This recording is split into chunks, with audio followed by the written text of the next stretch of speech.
कक्षा 8 सामाजिक विज्ञान। मैं आर.एस. प्रसाद सर आज आप लोगों को भूगोल का अध्याय 4 कृषि के प्रश्न उत्तर कराने चल रहा हूँ। चलो देखते हैं इसमें पहले क्या है चीजें।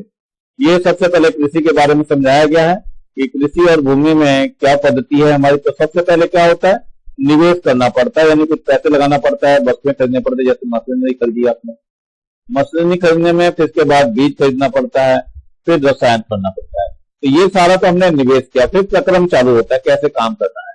तो उसके लिए क्या करता है, जुताई करता है, फिर बुआई करता है, फिर छिड़काव करता है।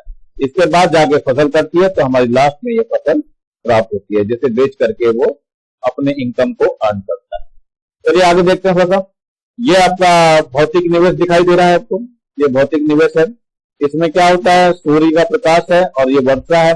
तापमान बढ़ता है सूर्य के प्रकाश से, और वर्षा से मृदा गीली होती है और ये ढालनुमा जो है प्रकाश पड़ता रहता है। और ये मतलब ढाल से पानी थोड़ा नीचे की ओर जाता रहता है और अच्छी खेती हो जाती है।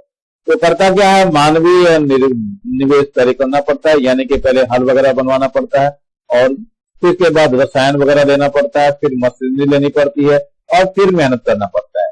जब ये फसल तैयार हो जाती है तो फिर इसके लिए हमें क्या करना पड़ता है, भंडारण करना पड़ता है। तो ये क्या है, भौतिक मानवीय कृषि निवेश है, इसमें समझाया गया है आपको। अब ये क्या है, ये चरवाहे हैं बेचारे। ये चरवाहे क्या करते हैं, ये अपने पशुओं को यानी अपने ऊंटों को जो है एक साथ लेकर चराने के लिए लेकर जा रहे हैं। और आगे देखिए, ये गन्ने का खेत है। गन्ने की रोपण विधि द्वारा जो है इसको गन्ने को बोया गया है और ये गन्ना पूरी फसल लहलहा रही है अपने खेतों में, और इसको बेच करके ये अपनी कैश दे सकता है, यानी किसी भी मिल में दे करके अपने पैसे को, यानी गन्ने की फसल को बिल्कुल कैश दे सकता है। इसको कैश फसल भी कहते हैं, यानी कि नगद फसल कहते हैं। चलिए, केले की फसल दिखाई दे रही है आपको। केले का ये पौधा दिखाई दे रहा है, पेड़ है ये केले की, ये घाव लगी हुई है, मतलब फल लगे हुए हैं। इनको बेच करके जो है उनसे अपनी कृषि यानी इस कृषि के रूपी जो है बहुत सारे पैसे इसको अर्न कर लेता है अपने इनकम। अब आगे देखिए, ये चावल की कृषि है, यानी चावल में क्या करते हैं, चावल के पौधों को पहले लगाते हैं, धान को लगा देते हैं, रोपने के बाद जो है धान के जब बीज हो जाते हैं तो उनको रोपाई शुरू करते हैं, रोप करके फिर बाद में फसल उसकी होती है जिसको काट करके बेचते हैं। आगे चल रहा है, ये देखो गेहूं का ये फसल है, लेकिन इसमें कर क्या रहा है, छिड़काव कर रहा है। ये गेहूं की फसल में छिड़काव आदि किया जा रहा है, फिर काट करके उनको एक तरफ से रखे जाते हैं। ये गेहूं की फसल। इसके बाद ये है बाजरे की कृषि। बाजरे को भी अच्छी तरह अच्छे दामों में, ये जो बाजरा आपका दिखाई दे रहा है इससे जो बाजरा होता है और ये अच्छे दामों में बिकता है। इसके बाद आता है मक्के की। मक्की आपको पता है किस्म किस्म तरह के मक्के होते हैं, पॉपकॉर्न जिसको बोलते हो, कहीं स्वीट पॉपकॉर्न है, कहीं ट्रिपल पॉपकॉर्न है, ये कलरफुल वगैरह है। ये पॉपकॉर्न की खेती यानी कि मक्के की खेती की गई है, यहाँ महिला जो है इसको काट करके इकट्ठा करना शुरू कर रही है।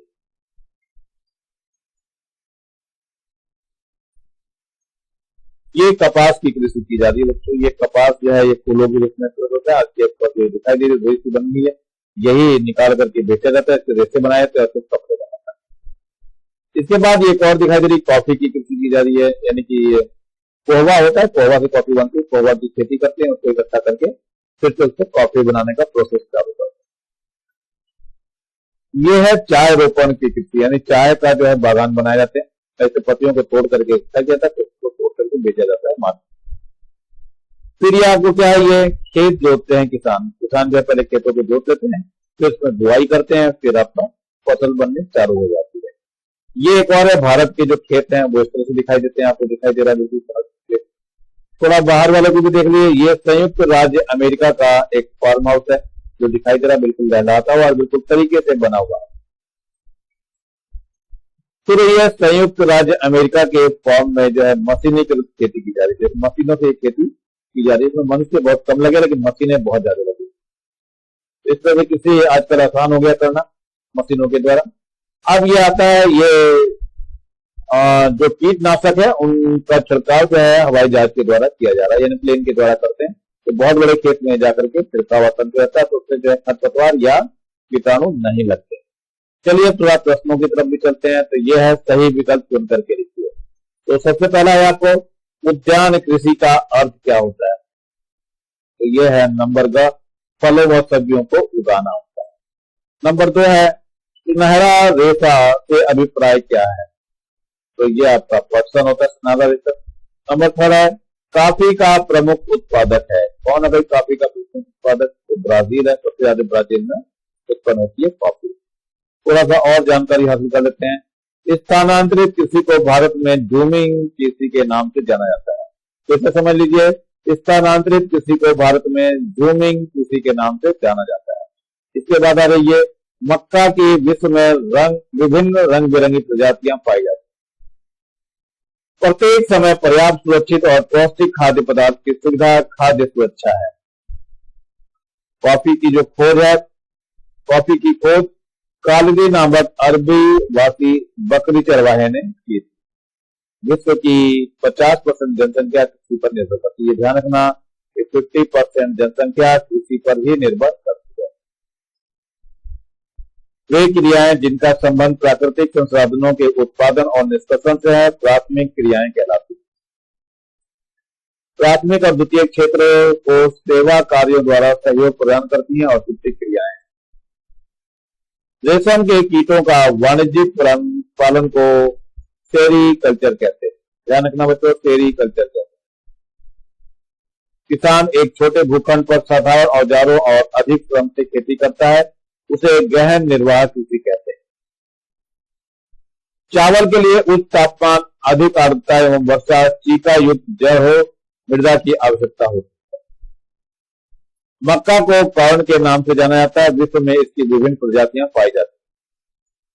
पटसन को सुनहरा रेशा के नाम से भी जाना जाता है।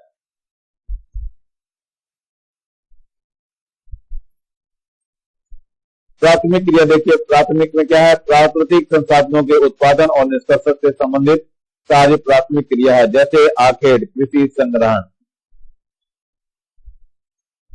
द्वितीय क्रियाएं, ये क्रियाएं प्राथमिक संसाधनों के संस्करण से संबंधित है, जैसे वस्त्र बनाना, इस्पात बनाना। तृतीय क्रिया जो प्राथमिक और द्वितीय क्षेत्र को सेवा प्रदान करती है, जैसे यातायात, व्यापार और बैंकिंग। कृषि भूमि, जिस भूमि पर फसलें उगाई जाती हैं वह कृषि भूमि कहलाती है। जैविक कृषि, फसलों के उत्पादन के लिए जैविक खाद और प्राकृतिक कीटनाशक का प्रयोग करते हैं, तो जैविक कृषि कहते हैं। कृषि तंत्र, कृषि या खेती वह तंत्र है जिसमें बीज बोना, खाद डालना, जुताई, बुआई, सिंचाई, निराई, कटाई की क्रिया शामिल है। मिश्रित कृषि क्या है? इसमें भूमि का उपयोग अन्न उगाने, चारा उगाने और पशु पालने में किया जाता है। वाणिज्यिक कृषि किसे कहते हैं? फसलों का उत्पादन व पशुपालन व्यापारिक उद्देश्य के लिए किया जाता है। और गहन कृषि क्या होती है? यह छोटे भूखंड पर साधारण औजारों और अधिक श्रम से की जाने वाली कृषि है। निर्वाह कृषि, यह केवल किसी परिवार के भरण पोषण के लिए की जाती है। एग्रीकल्चर, मृदा को जोतना, फसलों को उगाना, पशुपालन का विज्ञान और कला एग्रीकल्चर है। सेरीकल्चर, रेशम के कीटों का वाणिज्यिक उत्पादन। पीसीकल्चर, विशेष रूप से निर्मित तालाबों और पोखरों में मछली पालन। विटीकल्चर, अंगूरों की कृषि। हार्टिकल्चर, व्यापारिक उद्देश्य से फल, फूल और सब्जी का उत्पादन करना। स्थानांतरित कृषि, वृक्ष काटना, भूखंड साफ करना, कृषि करना, उत्पादकता समाप्त होने पर अगले भूखंड की ओर बढ़ना। चलवासी पशुचरण, पशुपालक का अपने पशुओं के साथ चारा पाने के लिए एक स्थान से दूसरे स्थान पर घूमना। वाणिज्यिक अनाज कृषि, केवल खाद्यान्नों का उत्पादन बाजारों में बेचने के लिए किया जाता है। कृषि क्या है देखते हैं। इसमें कृषि वह प्राथमिक क्रिया है जिसमें भूमि पर फसलें उगाई जाती हैं। इसमें सब्जियों, फूलों को उगाना और पशुपालन भी शामिल है। उन कारकों का नाम बताइए जो कृषि को प्रभावित कर रहे हैं। तो उत्तर है हमारा कृषि को प्रभावित करने वाले कारक। नंबर 1 स्थल की बनावट, नंबर 2 मृदा और जलवायु और नंबर 3 कृषि की तकनीक। स्थानांतरित कृषि क्या है? इस कृषि की क्या हानियां हैं? स्थान बदलकर की जाने वाली कृषि को स्थानांतरित कृषि कहते हैं। भूमि की उर्वरा शक्ति समाप्त होने पर उस भूमि को छोड़ दिया जाता है। कृषक नए भूखंड पर जाकर कृषि करने लगते हैं। हानियां क्या है? वनों को जलाकर कृषि करते हैं, अतः वनों का ह्रास होता है। अन्यत्र जाने पर जमीन खाली छोड़ते हैं, जिससे मृदा का ह्रास होता है। वायु प्रदूषण होता है। रोपण कृषि क्या है? तो रोपण कृषि को देखिए क्या है। यह एक व्यावसायिक कृषि है। बड़े पैमाने पर श्रम और पूंजी की आवश्यकता होती है। उत्पादों का उपयोग समीप के कारखानों में किया जाता है और परिवहन के संसाधनों की आवश्यकता पड़ती है। सरकार किसानों को कृषि के विकास में किस प्रकार मदद करती है? जो उत्तर है, सरकार किसानों को कृषि के विकास में इस प्रकार मदद करती है। नंबर 1, कृषि योग्य भूमि का विस्तार करवाती है। नंबर 2, सिंचाई सुविधा प्रदान करती है। नंबर 3, उर्वरक और उच्च स्तर के बीज प्रदान करने में सहायता करती है। नंबर 4, कृषि के लिए मशीनरीकरण में योगदान देती है। नंबर 5, फसलों की संख्या में विस्तार करती है। नंबर 6, कृषि ऋण प्रदान करती है। अकाल अनावृष्टि में ऋण माफी भी देती है। भारत में कृषि एक प्राथमिक क्रिया है। तो समझाना है इसको, भारत में कृषि एक प्राथमिक क्रिया है क्योंकि नंबर 1, यह प्राकृतिक संसाधनों पर निर्भर है। नंबर 2, 2/3 आबादी कृषि पर निर्भर है। नंबर 3, अधिकांश भागों में निर्वाह कृषि की जाती है। नंबर 4, कृषि को परंपरागत व्यवसाय के रूप में भी अपनाया गया है। विभिन्न फसलें विभिन्न प्रदेशों में उगाई जाती हैं। उत्तर है, अलग अलग फसलों के लिए अलग अलग प्रकार की मृदा, जलवायु, भू आकृति, मानव श्रम की आवश्यकता होती है। भूमि के अंतर, जलवायु की भिन्नता, भू आकृतियों की भिन्नता और लोगों के जीवन स्तर में भिन्नता के कारण विभिन्न फसलें विभिन्न प्रदेशों में उगाई जाती है। उदाहरण यह है, पंजाब में गेहूं, छत्तीसगढ़ में चावल आदि। अंतर स्पष्ट करना है, प्राथमिक क्रियाएं और तृतीय क्रियाओं में क्या अंतर? तो यहाँ पे प्राथमिक क्रियाएं हैं और ये तृतीय क्रियाएं। तो वे सभी मानवीय क्रियाएं जिनका संबंध प्राकृतिक संसाधनों के उत्पादन और निष्कर्षण से होता है, जैसे कृषि, शिकार, मछली पालन, कंदमूल जमा करना आदि। और तृतीय क्या है? ये क्रियाएं प्राथमिक व द्वितीयक सेवा क्षेत्र वालों की सहायता के लिए की जाती हैं, जैसे यातायात, व्यापार, बैंकिंग आदि। कृषि निर्वाह यानी कि निर्वाह कृषि और गहन कृषि में क्या अंतर है वो बताना है। निर्वाह कृषि ये दी हुई और गहन कृषि ये। पहले निर्वाह में देखते हैं। यह कृषि कृषक अपने परिवार की उदर पूर्ति के लिए करता है। कृषि का स्वरूप पारंपरिक होता है। पारिवारिक श्रम से कृषि कार्य होता है। और यहाँ गहन कृषि में क्या होता है? एक छोटे से भूखंड पर अधिक से अधिक श्रम, खाद, औजारों का प्रयोग कर उत्तम रूप से कृषि करना गहन कृषि कार्य कहलाता है। सही विकल्प को चुन करके लिखना है। पहला यह है, उद्यान कृषि क्या है? तो उद्यान कृषि जो है वो फसलों व सब्जियों की कृषि होती है, यानी घ है इसका। दूसरे में देखो, तिलहन के लिए आवश्यक मृदा है, तो ये आपका ख है, जलोढ़ वाला है। नंबर 3, विश्व की कृषि पर आधारित जनसंख्या है, तो ये है लगभग 50% है, 50% है ये। और नंबर 4 है आपका, संसार की प्रमुख रेशेदार फसल है। कौन सी प्रमुख रेशेदार फसल? ये है कपास। मक्का नहीं उगाने वाले देश हैं, यानी मक्का नहीं उगाते हैं, तो वो है आपका यूरोप, ये मक्का नहीं उगाता। नंबर 6, संसार का सबसे बड़ा दुग्ध उत्पादक देश कौन है? तो भारत ही है सबसे बड़ा। तो नंबर 7, कॉफी के पौधे को खोज करने वाला था। कौन था भाई कॉफी के खोजने वाला? ये चार्ल्स था। अर्धजलीय पौधे होते हैं, क्या होता है भाई अर्धजलीय पौधे? इसका पता होना चाहिए। तो ये है धान होते हैं बेचारे, धान के पौधे जो अर्धजलीय।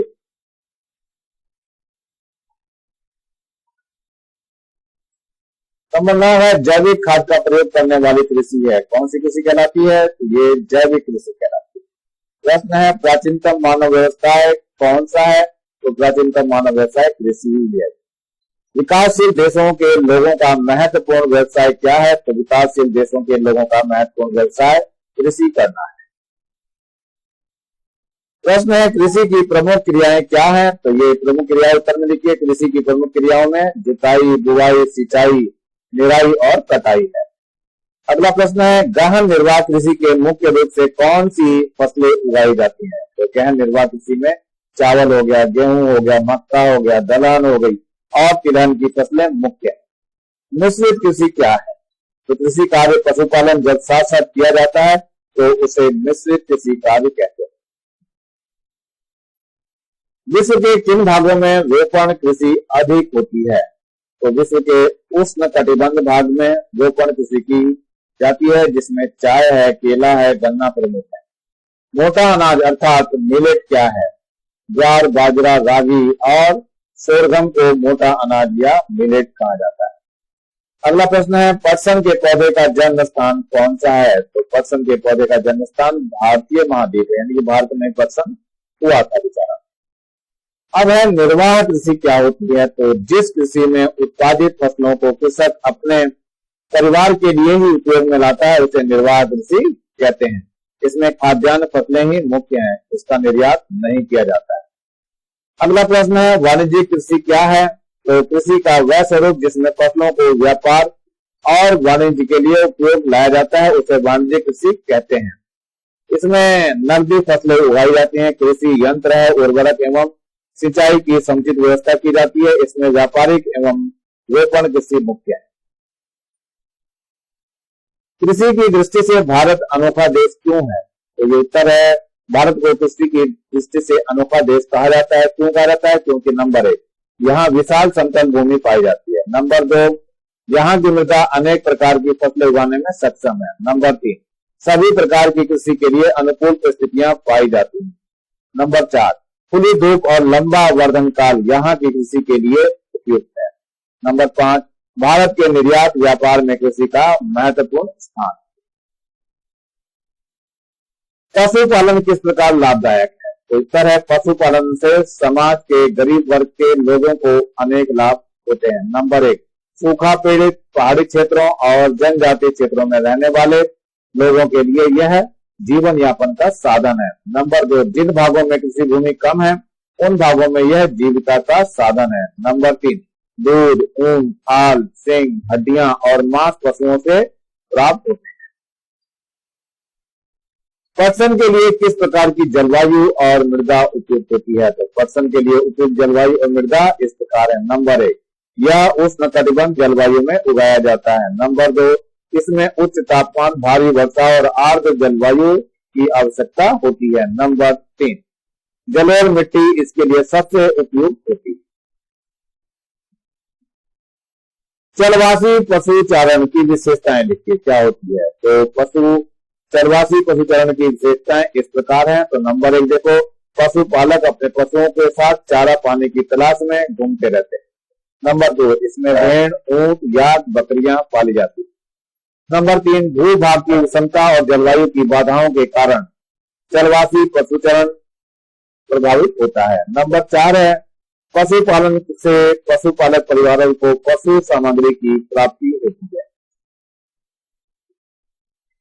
नंबर प्रश्न है, वाणिज्यिक कृषि की क्या विशेषताएं हैं? तो उत्तर है, ये वाणिज्यिक कृषि की प्रमुख विशेषताएं इस प्रकार है। नंबर 1, फसलें उगाने का उद्देश्य व्यापार होता है। नंबर 2, शीतोष्ण घास के मैदान में इस प्रकार की कृषि की जाती है। नंबर 3, ये क्षेत्र बड़े फार्म से युक्त विरल आबादी वाले क्षेत्र में की जाती है। नंबर 4, इसमें एक ही फसल बहुत बड़ी मात्रा में उगाई जाती है।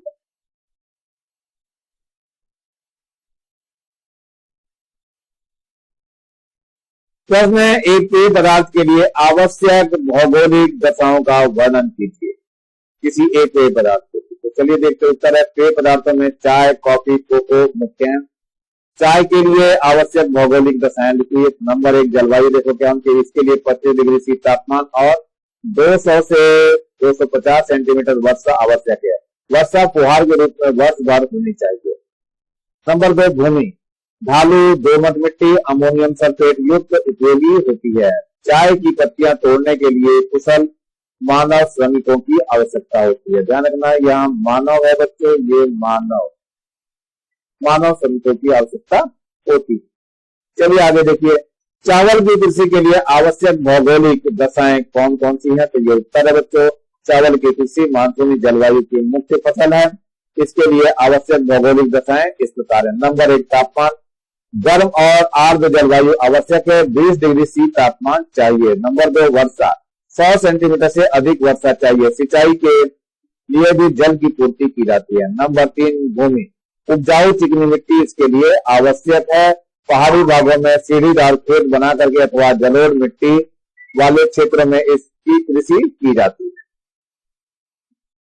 बागायती कृषि की क्या विशेषताएं हैं? तो ये उत्तर है बच्चों। बागायती कृषि की प्रमुख विशेषताएं इस प्रकार है। नंबर 1, इसमें बड़े बड़े बागों में केला, गन्ना, चाय, कॉफी आदि रबर के वृक्ष लगाए जाते हैं। नंबर 2, आधुनिक यंत्र और मशीनों की आवश्यकता होती है। नंबर 3, कुशल श्रमिक, अधिक श्रम और पूंजी की आवश्यकता होती है। नंबर 4, फसलों का उत्पादन बागानों के क्षेत्र पर निर्भर रहता है। और नंबर 5, सुगम यातायात और व्यापारिक कंपनियां इसके लिए आवश्यक है। तो ये बच्चों लेसन समाप्त हो रहा है। नीचे लाल रंग का ये बटन दिखाई दे रहा है। इस बटन पे पत्थर मारो या हथौड़ा मारो या कुछ भी करो, झाड़ू मारो, लेकिन इसको बेचारे को इतना मारो, इतना दबाओ ये एम पे नजर आए, एम आ जाना चाहिए इसका। और मेरे चैनल को लाइक करिए और कमेंट्स जरूर करिए कि आप लोगों को क्या जरूरत पड़ रही है और मैं क्या क्या वीडियो बना करके देता रहूं। और ज्यादा से ज्यादा बच्चों को शेयर करिए जिससे ज्यादा बच्चों को फायदा हो सके और वो लाभ उठा सकें। और यदि आप लोग वीडियो नहीं शेयर कर सकते तो कम से कम अपनी कॉपी शेयर कर दीजिएगा जिससे बच्चों को और फायदा हो सके। और ये बेल आइकन है, बेल आइकन को भी दबा लेंगे जिससे कि आप लोगों को मेरे वीडियो डालते ही नोटिफिकेशन मिल सके। Thank you, have a nice day. इसी के साथ मैं आरिफ प्रसाद सर आज का वीडियो यहीं समाप्त करता हूं।